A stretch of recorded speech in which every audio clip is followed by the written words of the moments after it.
ATC energy system limited, इस company पे बात करेंगे, लेकिन उससे पहले ज़रूरी ये है कि आप ये जान लीजिए कि कंपनी ने 2026 के वित्तीय वर्ष में नुकसान किया है।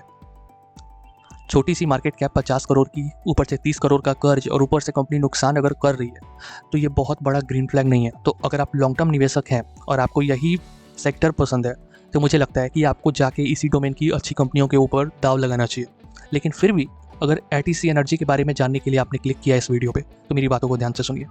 कंपनी का return on equity, return on capital employed ठीक ठाक है, बढ़िया है।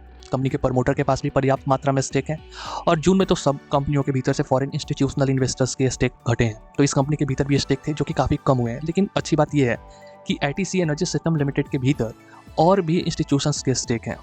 कंपनी के भीतर थोड़े बहुत डोमेस्टिक इंस्टीट्यूशंस ने स्टेक ले रखा है, तो कहीं ना कहीं ये कन्विक्शन दिखा रहा है कि कंपनी के भीतर थोड़ी बड़ी पोटेंशियल तो है, जिसको देख के इंस्टीट्यूशनल इन्वेस्टर्स पैसे डाल रही है। लेकिन इसका मतलब ये नहीं है कि आप अपने हार्ड अर्न मनी के साथ भी जाके ऐसे रिस्क लें।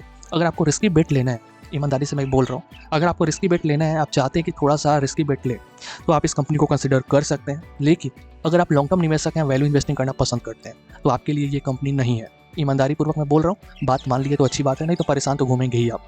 खैर, आगे बढ़ते हैं। कंपनी की जो मेन कॉम्पिटिटर कंपनी है उसके ऊपर चर्चा कर लेते हैं। एक साइड एचबीएल, अमारा राजा। आपको भी पता है ये तीनों कंपनी अपनी डोमेन में क्या पोजीशंस रखती हैं। तो अगर आप इन्वेस्टर हैं, लॉन्ग टर्म इन्वेस्टर हैं, तो आपको ऐसी कंपनी पकड़ना चाहिए जिसके पास अपनी एक्स्ट्रा एज हो।